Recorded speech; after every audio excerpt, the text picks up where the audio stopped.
Now, as God, as an all-knowing, all-powerful father-in-law, he sees if you're looking on your social media sites, your porn sites. He sees if you're ignoring them. He sees if you're withholding funds from them. He sees if you're not supporting them in their dreams. He sees what you say in your car or your truck. He sees how you talk to your girlfriends or your guy friends about your spouse. He sees how you uncover or cover them.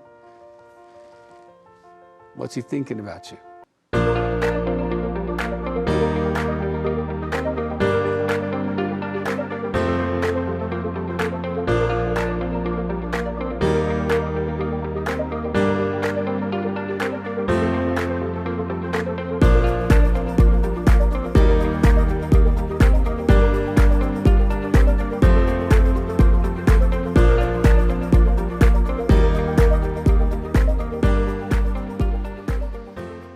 If you're married to someone who's withholding from you, you're in pain.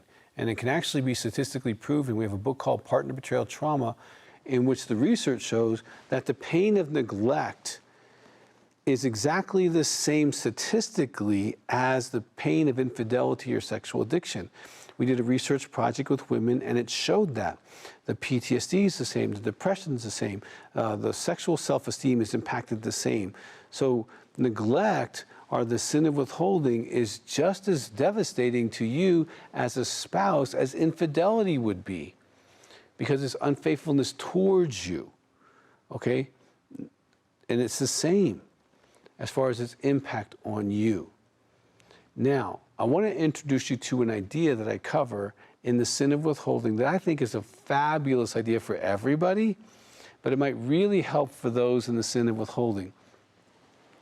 And it's this idea that you have two relationships with the Father.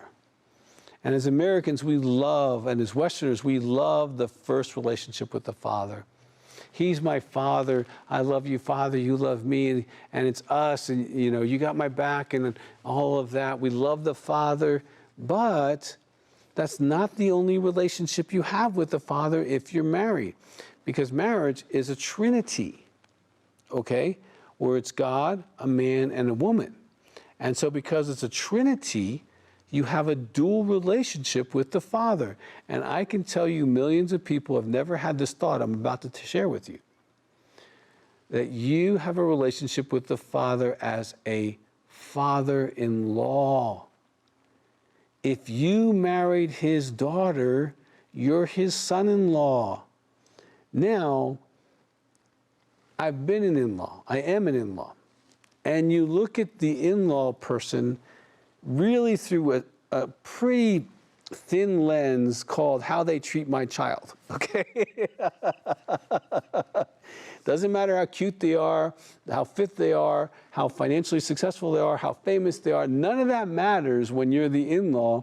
What matters is how you treat my boy or my girl, okay? You might be short on some other things in life, but if I know you're really loving them and giving them your best and showing up for the family and you're there, you're present, you're engaged, man, I'm going to love you as a father-in-law. I'm going to have grace towards you. I want to help you in your career. I want to bless you. I want to see you grow. I want to be part of your life in a positive way. Because when you love who God loves, because he's an in-law, you get favor. Okay, the favor of God can fall in your life simply because of the way you love your spouse, or it could disappear based on the way that you are not loving your spouse. Imagine if you married a son or a daughter. Many of you are in-laws. You have son-in-laws and daughter-in-laws, and you have a son or daughter-in-law who treats your child like not nice. They put them down, they shame them, they are not part of the solution, they are part of the problem.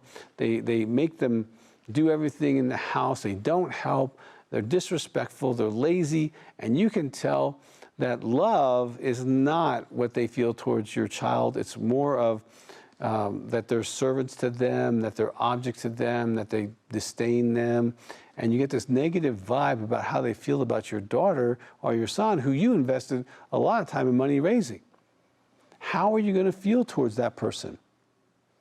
Well, liking them is not going to be at the top of your list. You might love them because you're a Christian, you're altruistic, you're like, well, I love them. but I might want to take them outside and just kind of deal with them, right? Now, as God, as an all-knowing, all-powerful father-in-law, he sees if you're looking on your social media sites, your porn sites. He sees if you're ignoring them. He sees if you're withholding funds from them. He sees if you're not supporting them in their dreams. He sees what you say in your car or your truck. He sees how you talk to your girlfriends or your guy friends about your spouse. He sees how you uncover or cover them. What's he thinking about you? I can tell you right now, there's a lot of ahas going on right now. Like, I never thought about God as my father-in-law. Try praying to the father-in-law God. Try doing that every morning. Dear father-in-law God, just saying those words puts you in the right spirit towards your spouse. Like, I know who I am. I am supposed to be serving and loving your son or daughter. I will do my best today. I'm on it. I want to hear their heart. I want to bless them. I want to encourage them. I want to be with them. And I want to, etc., right? And your father sees your heart in that. Now, if you're involved in the sin of withholding, I don't want to share the bad news with you, but God may not be that excited to talk to you. He might have hurt feelings towards you. He may not like you. Now, I'm not saying he doesn't love you, because God is love. He loves you with all his heart. He died for you, rose from the dead. I'm not saying any of that. I'm just saying, if you don't treat his son or daughter well, he has feelings about that. He's a person. He's not just your father. You're not on an independent journey with God. In a marriage, you're in this joint journey, both as father and as father-in-law. And both relationships with him are equally important. Okay? Because how you treat that other person has significant value to him, because he created them for you. He blessed you with them, and he's given you the ability to seek wisdom to be a loving mate to them. So if you're involved in the sin of withholding, I hope today that you get the material, do it for yourself, start a group for this. Here at Healing Times, we want you to help people. And just sharing this video in your home, church, office, or in your Facebook groups, and you share the principles that go along with this, you can help a lot of people. There's a lot of people suffering from the sin of withholding. You don't have to be one of them. Your friends don't have to be one of them. You can actively learn about this. Okay, that's our job, is to give you resources to learn so that you can do your ministry in healing. Healing Time is where you show up with the right answer at the right time, because you dedicated yourself to learning something.